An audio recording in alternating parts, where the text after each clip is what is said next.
les lianes, dans mon cœur j'ai plus de douleur. Et les lianes, dans tes bras je prends de l'envol.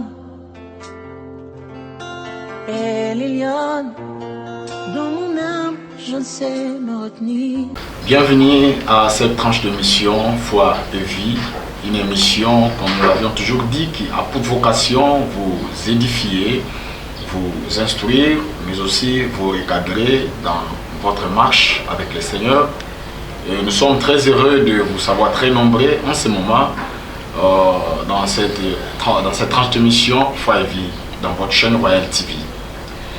Pour cet après-midi, comme cela a toujours été de coutume, nous recevons pour vous différentes grâces, différentes particularités, différents dons. Nous avons reçu pour vous ce grand homme qui est devenu un habitué de cette émission. Lui, c'est le docteur Shuga Dinanga, un homme de Dieu très équilibré, un enseignant de la parole, un prédicateur de l'évangile, un écrivain, mais aussi un conférencier. Bonjour, cher docteur. Bonjour Bishop. Nous sommes très heureux de vous recevoir dans cette tranche de mission Foi et Vie. Nous souhaitons à tous ceux qui nous regardent de bien être attentifs, d'écouter cet homme parce qu'il parle tellement bien, il est tellement profond. Et nous avons un sujet très important à partager avec vous, qu'il va communiquer avec vous. Il s'agit bel et bien de l'offrande selon Dieu. Comme nous le savons, ce sujet de l'offrande, c'est un sujet parfois qui crée beaucoup de confusion dans la tête des gens. Il y a des gens parfois qui se posent autant de questions par rapport à la faisabilité, par rapport à la manière dont cette question d'offrande est gérée dans différentes églises, différentes communautés, mais aussi dans différentes réunions. Cher docteur, c'est quoi l'offrande? Parce qu'on parle de l'offrande, on fait beaucoup de bruit par rapport à l'offrande. Et même lors de nos réunions, différentes réunions, on peut prendre tout le temps possible, rien que parler des offrandes. Mais nous vous avons reçu, vous êtes un docteur de la parole. C'est quoi l'offrande? À tous ceux qui nous regardent, à tous ceux qui vous regardent, qui vous écoutent, si vous pourriez nous parler un peu de l'offrande. Merci Bishop. Merci de m'avoir reçu une fois de plus dans cette émission. Je ne saurais répondre à cette question pertinente sans pour autant commencer par saluer tous les auditeurs, les téléspectateurs, tous ceux qui nous suivent partout dans le monde. Je vous dis que Dieu vous bénisse. Et je vous souhaite le vœu de meilleur dans cette nouvelle année qui commence. C'est quoi l'offrande? Je pense que partout on parle d'offrande. Oui. Et l'offrande n'a pas commencé à partir de l'église. L'offrande a commencé même avant l'église. Alors, à l'ancien Israël d'abord, la notion ou la conception du sacrifice existait. Le sacrifice en général, c'était comme un don qu'on présente à Dieu pour exprimer sa gratitude. Oui. Par rapport aux bienfaits passés que Dieu a accomplis dans la vie des gens. Et c'était aussi pour plaider, je dirais implorer les faveurs futures des dieux. Donc l'offrande marque la relation entre l'homme et la divinité. Mais pour répondre à votre question, Bishop, l'offrande, selon Larousse d'abord, l'offrande vient du verbe offrir ou donner. Offrir veut dire quoi? Offrir veut dire présenter quelque chose à quelqu'un en souhaitant qu'il accepte. Alors aujourd'hui, il y a un problème. Les gens ne tiennent pas compte de cette définition avant de présenter une offrande à Dieu. Donc, si nous lisons dans les Saintes Écritures pour appuyer ce que je viens de dire, dans le livre de Genèse, chapitre 4, du premier verset au 5e, on raconte une histoire. C'est l'histoire de Caïn et Abel présentant leur offrande à Dieu. Mais nous constatons quelque chose. On dit que Abel a donné l'offrande, Caïn aussi a présenté son offrande. Mais Dieu avait agréé l'offrande d'Abel et avait rejeté l'offrande de Caïn. Puisque vous l'avez évoqué, pourquoi Dieu a rejeté l'offrande de Caïn et à agréer l'offrande à paix. Si vous m'avez bien suivi, Bishop, je l'ai bien spécifié dans ma définition que j'ai évoquée. J'ai bien dit que l'offrande, c'est présenter quelque chose à quelqu'un. Oui. Mais le deuxième volet de cette définition dit quoi? Tout en souhaitant qu'il accepte. Aujourd'hui, il y a un problème, c'est un sujet très mal compris à l'église, parce que les gens ne font que présenter quelque chose à Dieu, mais ils ignorent le deuxième volet, qui dit quoi? Le second volet dit ceci: tout en souhaitant qu'il accepte. Donc, on ne s'arrête pas seulement à présenter une offrande. Il faut se rassurer que cette offrande sera agréée par Dieu. Alors, si nous revenons par rapport au récit que nous venons d'évoquer, qui est précisément dans le livre de Genèse, chapitre 4, du 1er au 5e verset, on dit que Dieu regarda d'abord Abel et puis son offrande. Et Dieu a rejeté l'offrande de Caïn. Mais qu'est-ce qui se passe? Moi, je me pose toujours la question. Pourquoi Dieu, au lieu de regarder d'abord l'offrande, il a commencé par regarder l'offrand? Il a regardé la disposition du cœur. Donc, cela marche de pair avec la définition qui dit que présenter quelque chose à quelqu'un en souhaitant que cette personne-là puisse accepter cette chose-là. Okay. Vous avez évoqué un élément très important. Voilà ma question par rapport à ce que vous venez de dire. Entre les sacrificateurs et les sacrifices, Dieu agrée d'abord qui ou quoi? Merci, chef docteur. D'abord, Dieu agrée d'abord l'offrand. Il regarde la disposition du cœur de l'offrand, de la personne qui amène l'offrande. Okay. Il est disposé comment? Parce que par définition, c'est présenter quelque chose à quelqu'un tout en souhaitant qu'il accepte. Dans cette histoire, il y a deux actions. Donc la première action, c'est de présenter quelque chose. La deuxième action, c'est que la personne à qui on présente la chose doit agréer la chose, doit accepter la chose. Alors, quand l'action, la deuxième action n'est pas accomplie, on ne peut pas parler d'une offrande. Parce qu'on parle d'offrande quand il y a deux actions qui se complètent. Donc d'abord, on présente la chose, un sacrifice, et la personne à qui, la divinité à qui on présente la chose, doit agréer cette chose-là. Donc, les yeux de l'Éternel est fixé d'abord sur l'offrande et après sur l'offrande. Merci, cher docteur. Pourquoi nous donnons les offrandes? C'est-à-dire les raisons même de l'offrande ou des offrandes. Si vous pourriez nous éclairer un peu par rapport à ça. Les offrandes, on les donne pour plusieurs raisons. Et cela même évoque les buts. C'est très important parce qu'aujourd'hui, les enfants de Dieu vont à l'église. Beaucoup ignorent pourquoi on donne les offrandes. Il y a un service des offrandes, ça arrive à un moment donné du culte. Et beaucoup de gens, même beaucoup de chrétiens m'ont questionné là-dessus. Ils me disent, mais on donne les offrandes, on ne voit pas notre vie de finances marcher. Qu'est-ce qui se passe? Machin, autre. Mais on a beaucoup s'aimé, on est même fatigué. Est-ce que Dieu agrée ou bien Dieu ne voit pas ce qu'on est en train de faire? Donc beaucoup d'enfants de Dieu donnent les offrandes, mais ils ignorent la notion des offrandes. C'est très important de comprendre d'abord pourquoi on donne les offrandes. Parce que la majorité d'hommes de Dieu n'expliquent pas aux enfants de Dieu pourquoi ils doivent donner les offrandes. Et aujourd'hui, grâce à Dieu, grâce à cette tranche, on va essayer un tout petit peu d'épingler certains points qui vont éveiller et instruire les enfants de Dieu par rapport à cette notion d'offrande. Premièrement, si je peux me permettre, l'homme qui est un être humain qui croit à une divinité, il est reconnaissant par rapport au bienfait de cette divinité. Alors, d'abord, c'est pour exprimer la reconnaissance. On donne les offrandes d'abord pour exprimer la reconnaissance.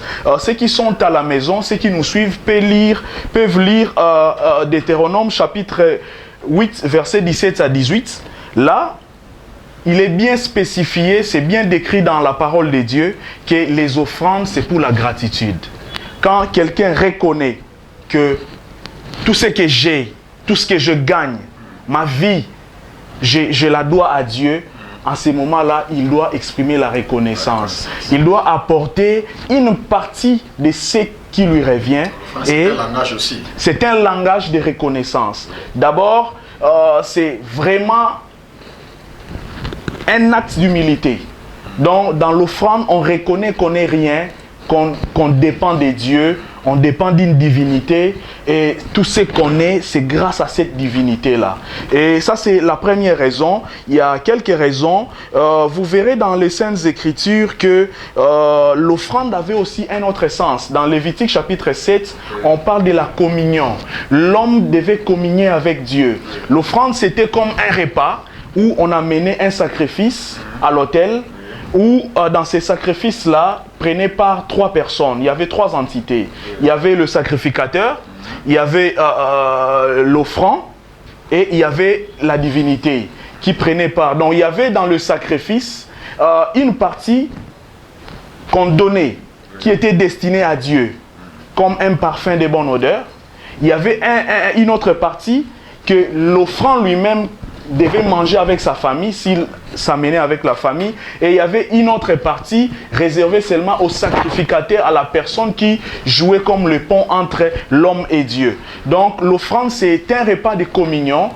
L'homme partage ses biens, il partage sa nourriture avec un Dieu. Donc l'offrande, c'était comme une table où se réunissaient 3 entités pour communier ensemble. Donc l'offrande, c'est une expression d'amour en quelque sorte. Mais à part ça, l'offrande, on la donne aussi pour une autre raison. Si nous lisons dans le livre des Nombres chapitre 7, versets 2 à 3, c'est là, ce verset où ce passage évoque la construction du tabernacle. Et le sacrificateur ou le responsable de l'époque appelait le peuple à amener leur offrande qui contribuait à la construction du tabernacle.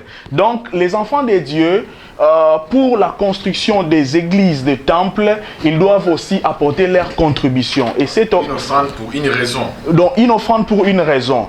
À part ça, il y avait aussi dans le livre des 2 Rois chapitre 12 versets 5 à 6, que ceux qui sont en train de nous suivre puissent noter le verset, c'est très important. On n'aura pas le temps vraiment de les lire ici, mais là, ça va vous aider à la maison pour comprendre bien cet enseignement. Dans le livre des 2 Rois chapitre 12 versets 5 à 6, on parle de l'entretien et de la restauration du temple. Alors, le peuple était appelé à apporter aussi leur contribution par rapport à la restauration du temple. Donc, ça peut arriver dans votre église si les ustensiles, le meuble, ou soit on veut réfectionner l'église, le pasteur ou les dirigeants de l'église peuvent aussi appeler les enfants de Dieu à apporter leur contribution. Donc une offrande peut servir aussi à la restauration des bancs, par exemple, à l'achat des chaises, pour rénover l'église. Donc l'offrande est aussi donnée pour cette raison. L'offrande est aussi donnée, j'aimerais épingler ici, parce qu'aujourd'hui, ça devient peu commun pour aider les pauvres.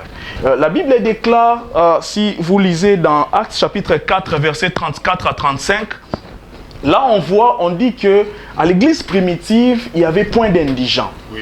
Mais aujourd'hui, on a un sérieux problème. L'église chrétienne est de plus en plus pauvre, surtout l'église des réveils, tout simplement parce qu'on se rend compte qu'il y a plusieurs classes. Mais ce qui est contradictoire par rapport au début, on dit qu'à l'église primitive, il y avait point d'indigents, donc il n'y avait pas de pauvres. Mais on pourrait se poser la question, est-ce que Dieu les bénissait de façon automatique? Non, il y avait des pauvres qui venaient à l'église. Mais la Bible dit dans ces passages que ceux qui avaient plus de moyens vendaient leurs biens et amenaient ça aux pieds des apôtres. Et les apôtres, à leur tour, donnaient à chacun selon leurs besoins.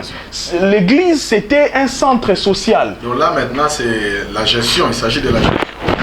Bien sûr, d'abord, la gestion des offrandes, mais d'abord en premier lieu, cet amour. Cet amour qu'avait le chrétien. Les chrétiens d'eux-mêmes prenaient l'initiative d'aller vendre ce qu'ils possédaient et ils amenaient ce qu'ils possédaient à l'église. Et en deuxième lieu, c'est maintenant les dirigeants, le corps pastoral, qui prenaient ces biens-là et identifiaient le problème de tout un chacun. Et en identifiant le problème de tout un chacun, cela fait que les apôtres distribuaient à chacun. Personne ne manquait de rien. Donc, il y avait l'équilibre social. Donc, les offrandes est aussi utilisées à l'église pour soutenir ceux qui n'en ont pas. C'est très capital de connaître aussi cet objectif des offrandes. Donc, les offrandes ne sont pas seulement données pour la restauration, pour la communion, pour la reconnaissance, mais aussi pour soutenir le pauvre. Parce que si moi je suis millionnaire, les membres de mon église ne le sont pas, je vais prendre une partie de mes biens, je les mets à la disposition de l'église pour que l'église puisse jouer son rôle de créer l'équilibre social. J'aimerais avant tout terminer les raisons que j'ai épinglées, s'il vous plaît, Bishop. Vous allez revenir, vous allez revenir, je sais que c'est important. Il y a aussi un autre point par rapport aux raisons toujours, c'était l'offrande. Si vous lisez dans le livre de Philippiens, chapitre 4, à partir du 10e jusqu'au 18e verset, la Bible nous montre que les offrandes étaient aussi données pour soutenir le serviteur de Dieu. Donc, les enfants de Dieu ont le devoir de soutenir leurs dirigeants spirituels, leurs dirigeants par rapport à leurs biens. Ils doivent aussi apporter avec leurs biens et le partager avec ceux avec qui ils sont en train de bénéficier. Donc, les gens qui leur apportent l'évangile, qui les encadrent, leurs dirigeants, leurs encadreurs doivent aussi bénéficier d'une contribution venant des enfants de Dieu parce qu'ils bénéficient aussi d'un encadrement spirituel. Et en dernier lieu, pour vous remettre la parole, il y a dans 1 Roi chapitre 3 verset 4. C'est aussi très important, Bishop. L'offrande joue aussi un rôle très important dans l'alliance spirituelle. Nous voyons dans ces passages que je viens d'évoquer des 1 Roi chapitre 3, on voit Salomon tout jeune, il accède au trône, il devient roi d'Israël. Il reconnaît que son père avait une alliance avec Dieu et son père avait l'habitude de faire des sacrifices. Salomon monte au haut lieu pour faire une offrande excellente à Dieu. Il offre 1000 holocaustes.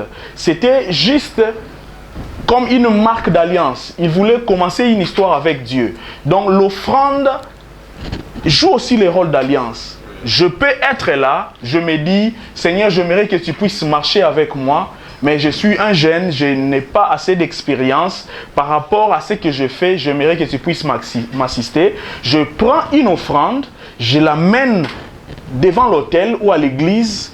Moi, je fais une alliance parce que c'est un secret, c'est dans le cœur. Je me dis, Seigneur, ce que je te donne, c'est pour que tu puisses marcher avec moi. Ou soit, Seigneur, je n'aimerais pas qu'il y ait des maladies dans ma maison. J'achète toutes les dépenses qui peuvent arriver au futur par rapport aux dépenses des soins médicaux. J'apporte mon offrande. Donc, l'offrande peut aussi jouer un rôle d'alliance. Peu importe la raison, mais un chrétien doit connaître aussi l'importance de l'offrande. L'offrande, c'est inviter Dieu à marcher avec vous. Très bien. Nous sommes très édifiés par rapport à votre intervention. Mais je reviens là où la pratique dans l'église primitive. Tout simplement parce que les pauvres qui venaient, dès que vous avez bien dit que les pauvres ne manquaient pas, les pauvres venaient à l'église. Mais seulement le riche qui était à l'église, la Bible le dit même, ils vendaient leurs propriétés et ils prenaient le prix de tout ce qu'ils avaient vendu et les déposaient aux pieds des apôtres. Et ces derniers les distribuaient, c'est-à-dire les mettaient au profit de tous. C'est pourquoi nous voyons qu'il n'y avait aucun indigent. C'est cette pratique-là, cette façon de faire les choses-là. Cette motivation, d'où venait cette motivation? Pourquoi? Parce que tout simplement, ils savaient bien que cet argent donné ou offert va réellement servir Dieu dans son bon sens, va servir le peuple. Explique-nous un peu. Parce qu'aujourd'hui, nous avons des pauvres dans nos églises. Ouais. Ça c'est un constant, cher docteur. Vous allez voir les trains de vie du pasteur et les trains de vie de celui qui vient après lui, le pasteur qui vient après lui. Il y a vraiment un écart et les fidèles n'en parlent pas. Tu vois, les gens souffrent et les gens ont comme l'impression que les offrandes et le fait que pour que le pasteur seul en jouisse et en bénéficie, mais les autres non, le bien de l'église, leur église pauvre, il manque quelque chose. Mais tu vois, vous ne voyez pas que ça peut être la source de démotivation de ceux qui pouvaient donner et qui disent bon, offrande à mon tout le monde nous a laissé la rater, madame tout faire un bon abisso. Voilà un peu ce que nous avons voulu un peu vous demander, que vous puissiez nous éclairer la source de motivation, la raison de motivation de ce gens-là qui donnaient, qui vendaient les propriétés, cher docteur. La source de motivation, c'est de comprendre la volonté de Dieu par rapport aux offrandes. La Bible dit, mon peuple périt par faute de connaissance. Le problème est que beaucoup de gens donnent les offrandes, même ce qu'on est en train d'évoquer, de parler aujourd'hui, pour beaucoup, c'est du nouveau. Ils ne savent pas pourquoi je donne les offrandes. Beaucoup de gens donnent les offrandes tout simplement pour une seule raison. Ils disent, mais comment est-ce que Dieu bénit? Ils ne savent pas. Est-ce qu'il y a une notion des offrandes? Aujourd'hui, nous sommes en train de parler des offrandes selon le modèle de Dieu, selon la parole. Les enfants ou les chrétiens qui vivaient à cette époque-là, à l'église primitive, comprenaient l'amour du prochain. Donc, il y avait la loi de Dieu qui disait « Aimez-vous les uns les autres. Aime ton prochain. » Donc, ils comprenaient ce que le Seigneur avait dit. D'abord, aujourd'hui, cette personne-là, il ne pouvait pas s'y porter. Il mange, il vit bien, et que son frère puisse manquer de quoi que ce soit. C'est comme ça, ils étaient motivés, ils prenaient l'initiative. On ne dit même pas qu'ils étaient enseignés par un apôtre pour aller vendre ce qu'ils possédaient. Non, c'était de leur propre gré. Ils prenaient ce qu'ils avaient, ils vendaient, ils amenaient ça avec toute sincérité possible. Donc, c'était d'abord cet aspect. Et ils voyaient aussi, en second lieu, comment est-ce que l'équipe dirigeante prenait ces ressources-là et à leur tour les distribuer pour l'équilibre. C'est comme ça qu'il y avait point d'indigent. Il y avait une forme de comptabilité et de sincérité. Une transparence, disons. Oui, dans la gestion. Mais aujourd'hui, il y a un problème. Les gens ont un tout petit peu déformé cette notion des offrandes. J'ai entendu dire, il y a des hommes de Dieu qui pensent que les offrandes ne sont destinées qu'au ministre de Dieu. Ce qui n'est pas biblique. Je n'aimerais pas vraiment vous choquer, mais c'est la vérité. Ça doit être retenti comme cela.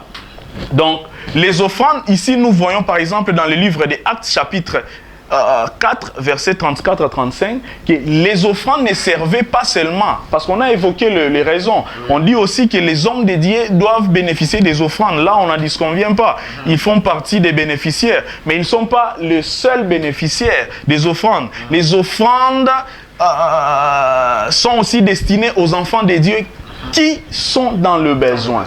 Donc, dans des églises bien organisées qui respectent la parole de Dieu, il y a aussi une part des offrandes où on donne aux pauvres ou aux faibles gens, les gens qui souffrent, qui n'ont pas de moyens.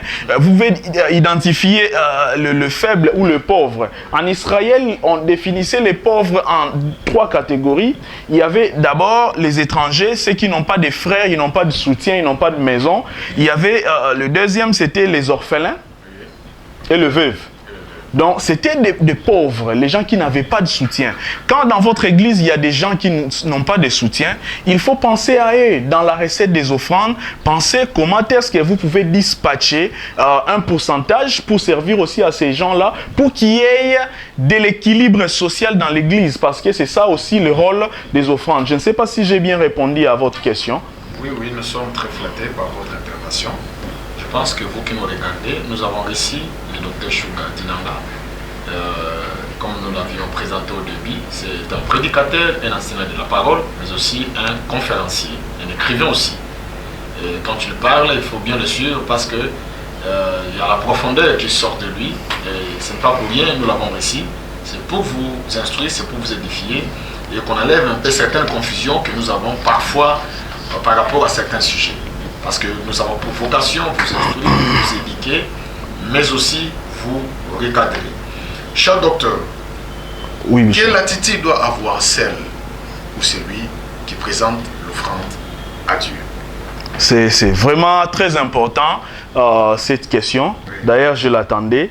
Parce qu'aujourd'hui, les gens pensent que l'offrande, c'est juste cette action d'aller et de donner, de mettre quelque chose dans le panier. Alors, c'est comme ça que beaucoup de chrétiens ne sont pas bénis. Ils n'ont pas de feedback de la part de Dieu, malgré qu'ils ont passé plusieurs années à donner les offrandes. Beaucoup même me questionnent, ils me disent, mais on a donné, on ne reçoit rien de la part de Dieu, nos vies ne changent pas.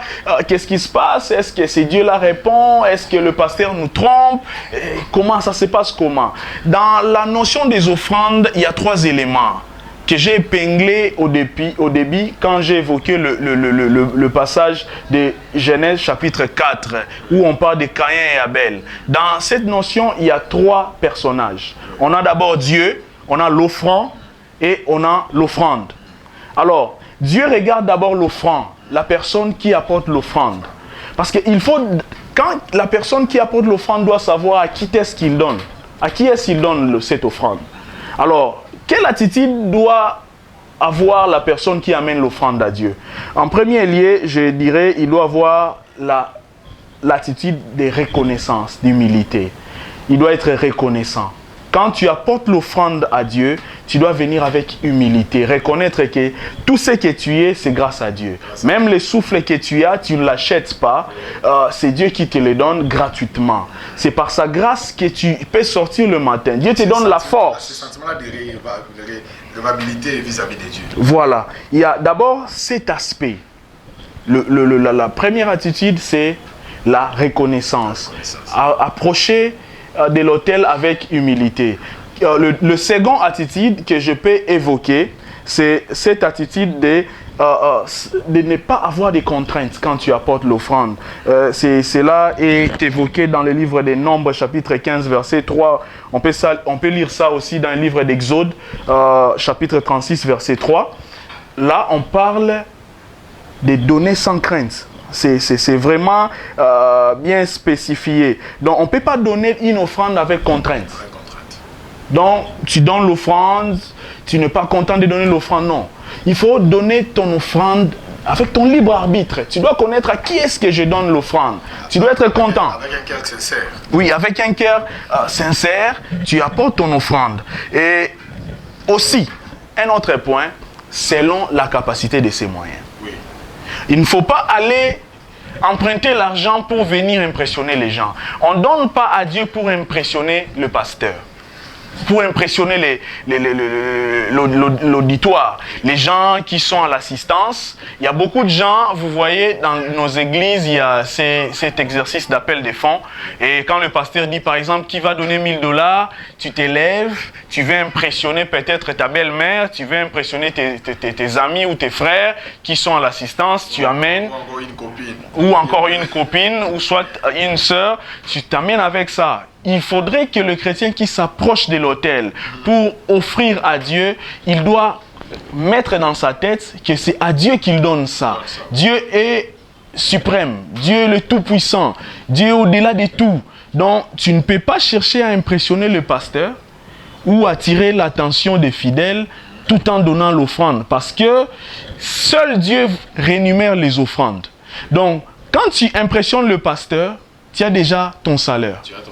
Donc, tu ne peux plus t'attendre à une bénédiction venant de la part de Dieu après avoir effectué ces gestes-là. Donc, il est très important de donner à Dieu selon ses moyens. Par là, j'aimerais dire quoi? Il y avait un jour dans le récit, dans la Bible, on nous raconte que Jésus-Christ était en train d'observer les gens donner les offrandes. Il était ensemble avec ses disciples.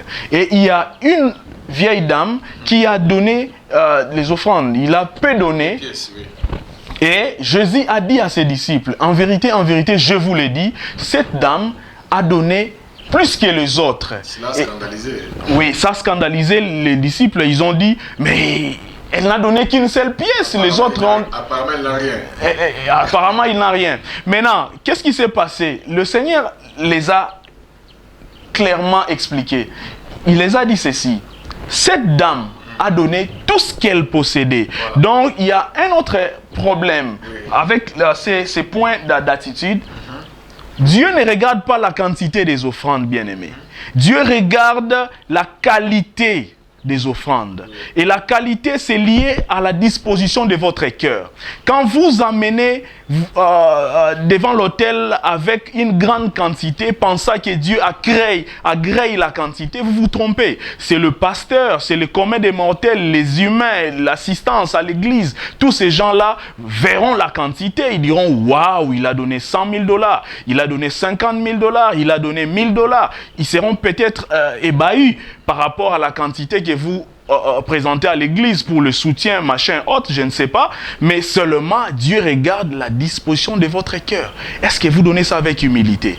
Est-ce que vous donnez ça avec respect? Est-ce que vous donnez ça avec reconnaissance?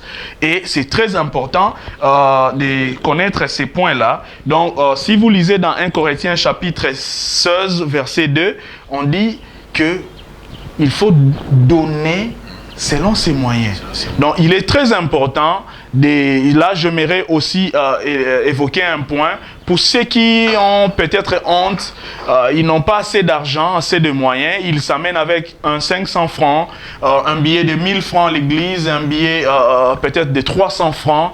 Le problème avec Dieu, ce n'est pas la quantité. J'aimerais bien évoquer cela. Dieu regarde d'abord la disposition du cœur. Si vous n'avez que 1000 francs, je ne suis pas en train d'encourager les gens à donner peu à Dieu. Mais je suis ici en train de dire ceci. Si c'est tout ce que vous avez, amenez ça avec joie. Ce sont vos moyens et Dieu agrée parce que Dieu connaît. Il connaît la capacité de vos poches. Il connaît la capacité de vos finances. Donc si vous n'avez gagné que 1000 francs et vous voulez offrir 1000 francs, 500 francs à l'église, ne vous sentez pas gêné. Amenez ces 500 francs. Dieu va agréer. Et il témoignera devant les anges que cette personne qui a donné 500 francs, 1000 francs, 2000 francs, a donné plus que tous ceux qui ont donné au-delà de ces montants-là. Et j'aimerais aussi ajouter un autre point par rapport à l'attitude Bishop. Il y a aussi la joie. C'est très important. Donc, la personne qui donne doit s'amener avec joie. Il doit, imaginez-vous que vous devez offrir quelque chose au président de la République et que vous êtes sûr que le président va accepter ce que vous lui offrez. La Bible dit la joie de donner plus que la joie de recevoir. Voilà. Donc, il faut donner avec joie. Comme l'énumère très bien 2 Corinthiens chapitre 9 verset 7, vous verrez que la personne qui s'approche de Dieu pour présenter son offrande doit être remplie de joie. Ce sont les attitudes très importantes. Et la dernière attitude que j'aimerais évoquer à cette tranche aujourd'hui, c'est celui de la sincérité. Il est très important d'être sincère par rapport à votre donnée. C'est très important. Ici, j'aimerais donner une illustration. Vous êtes dans une assistance, dans une église où les gens vous amènent 10 $, 5 $. Vous venez avec 50 $. Ne vous estimez pas meilleur par rapport à ceux qui ont donné 10, moins que vous. Parce que Dieu aime la sincérité. Il y avait un couple dans l'église primitive. C'est dans le livre des Actes, toujours au 5e chapitre, verset 1 jusqu'au verset 5. Pour ceux qui peuvent lire cette histoire, c'est Ananias et Saphira. Ils ont eu l'initiative de vendre leur propriété. Ils ont vendu leur propriété, mais ils se sont dit après, c'est beaucoup d'argent. Est-ce qu'on doit donner tout ça à l'église? Non, c'est trop. On va donner une partie. Ils ont gardé une partie. Ils se sont amenés avec la partie qu'ils avaient prévu donner. Dès qu'ils ont présenté ça au pied des apôtres, les apôtres ont vérifié, ils ont dit, bon, c'est ce que vous aviez prévu donner. Ils ont dit, ah oui. On dit que ces jours-là, le Saint-Esprit a déversé sa colère sur ces couples-là, ils étaient morts sur les champs. Par manque de sincérité. Par manque de sincérité. Donc il est très important de donner avec sincérité.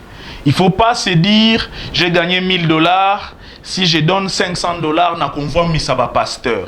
Non, vous donnez à Dieu, pas au pasteur. Alors il est important de savoir que le Dieu à qui vous donnez les offrandes est un grand Dieu. C'est un Dieu glorieux. Donc, amenez-vous avec des offrandes de valeur. C'est très important. Je pense qu'aujourd'hui, peut-être, on n'aura pas assez de temps, mais dans notre prochain numéro, on parlera des caractéristiques des offrandes. Quel type d'offrande devons-nous amener? Parce qu'aujourd'hui, on a plus parlé de l'offrande, de l'attitude de l'offrande, et on a plus parlé des raisons, pour quelles raisons on donne les offrandes. Mais prochainement, on parlera des caractéristiques des offrandes et de la gestion des offrandes, et pourquoi même pas parler des dîmes.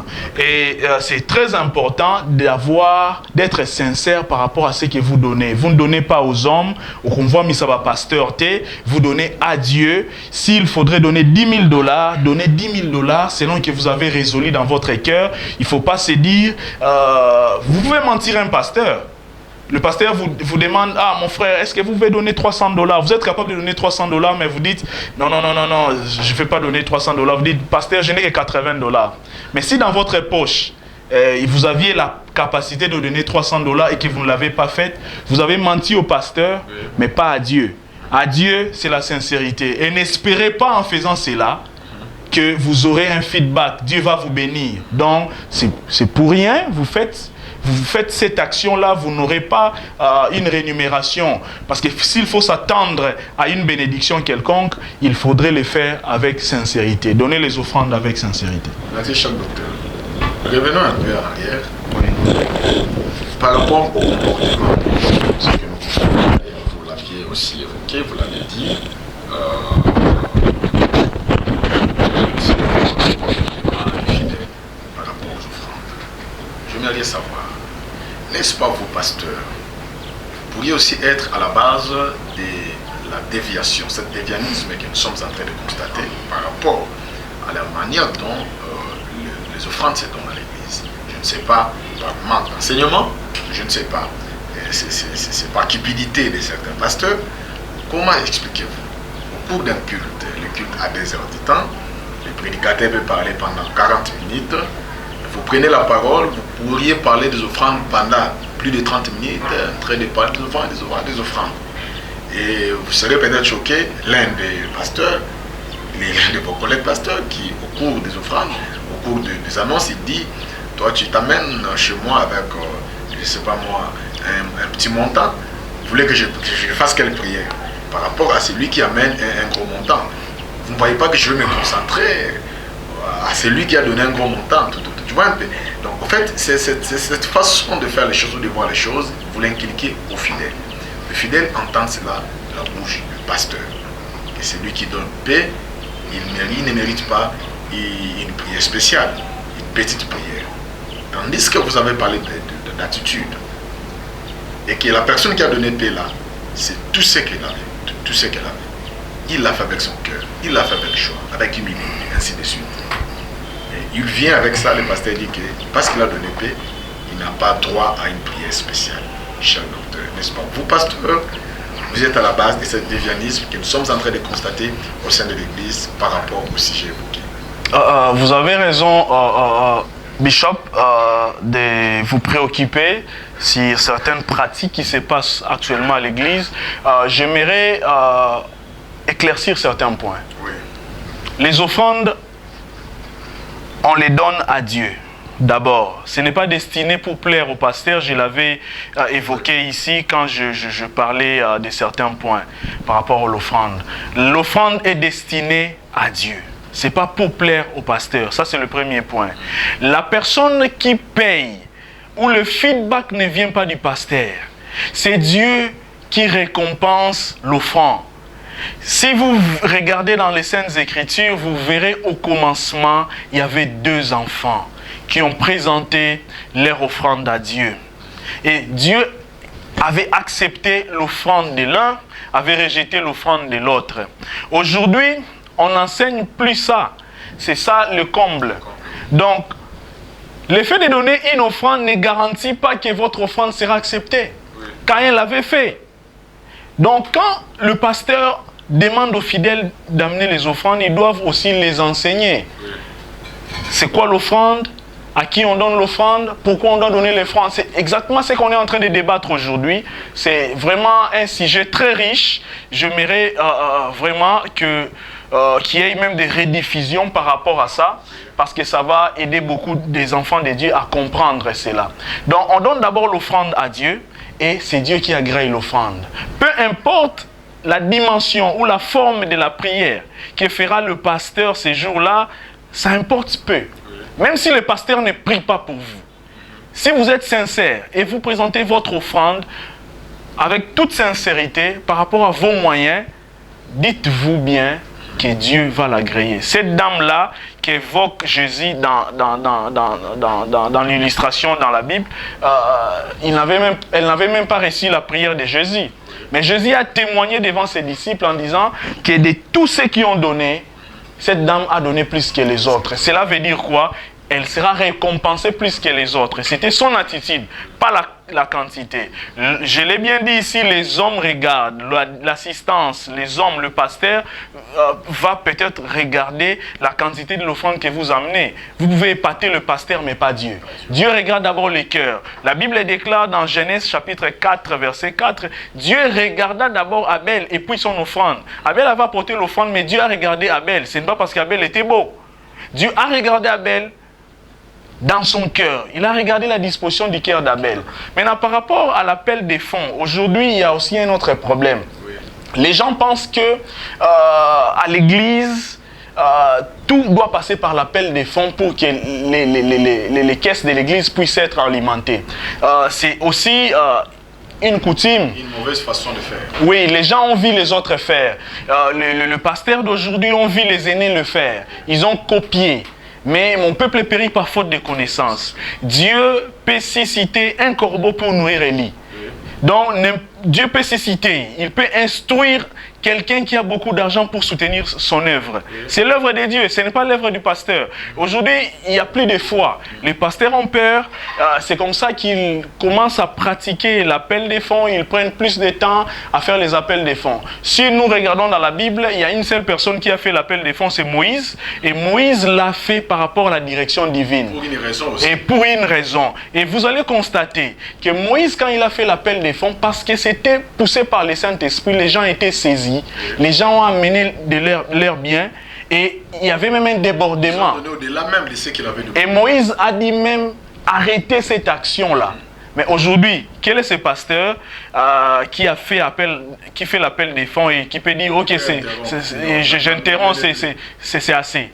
Donc les gens ont plus soif d'argent, ils pensent que c'est l'argent qui va garantir l'œuvre de Dieu. Moi je dis même manque de foi. Les gens ont peur, ils se disent comme il y a culte, il y a des enfants maintenant, on doit leur prendre un peu d'argent. Quelqu'un disait ça passe en or. Oui, donc dans le séminaire aussi, séminaire au PC enveloppe. Ça aussi c'est aussi un problème, cher docteur, parce que même lorsque nous organisons nos activités, nous avons un objectif. L'objectif c'est que dans ces séminaires-là, je vais avoir tel montant. Et par moment aussi, nous invitons les gens par rapport à ça. Tu invites quelqu'un, un spécialiste en demander ou vous appelle des fonds. Et tu lui donnes une mission bien spécifique. Tu dis que voilà que j'ai besoin d'une voiture, j'ai besoin de ça. Si tu peux m'aider à utiliser cet argent, ça c'est pas de l'escroquerie, cher docteur. Oui, on en parlera. Je pense qu'il y a un thème très important sur le ministère, selon le modèle de Dieu. Là, on va évoquer ces points-là, parce qu'on a deux catégories de ministres de Dieu. On a le ministère selon le modèle de Dieu. Il y a deux catégories. On a la première catégorie, le ministre qui pense qu'ils sont des patrons. Et il y a des ministres qui pensent qu'ils sont des serviteurs. Quand on est serviteur de Dieu, on se met à la disposition de Dieu, c'est Dieu qui paye. Mais quand on est patron, on pense que c'est tout ce qui est devant toi, ça t'appartient, c'est toi qui diriges. Alors ces pasteurs-là qui ont cette habitude, cette conception des choses, ce sont les pasteurs patrons. Ils iront droit en enfer. Merci, cher docteur. Nous sommes arrivés pratiquement à la fin de cette tranche de mission. Votre dernier mot par rapport à cette tranche d'aujourd'hui? En tout cas, je suis très ravi le temps nous fait défaut pour parler. Il y a beaucoup de choses à dire, mais comme nous sommes à l'antenne, nous dépendons de temps. Je pense que grâce à Dieu, on va poursuivre dans d'autres numéros. On essaiera par la grâce que le Saint-Esprit nous a donnée de partager avec les enfants de Dieu pour que tout le monde puisse bénéficier. En tout cas, je suis à votre disposition pour vos réactions. Vous pouvez aussi me contacter par mon numéro WhatsApp, plus 243 81 00 85 993. Je reprends mon numéro WhatsApp pour vos réactions, vos questions, peut-être des curiosités, ou ceux qui veulent me contacter. C'est plus 243 81 00 85 993. Merci. Je vous aime beaucoup. Chers bien-aimés, nous sommes très heureux. C'est que vous étiez nombreux, savoir que vous étiez très nombreux en train de suivre votre émission Foi et Vie. Foi et Vie, c'est une émission qui passe dans cette chaîne Royal TV.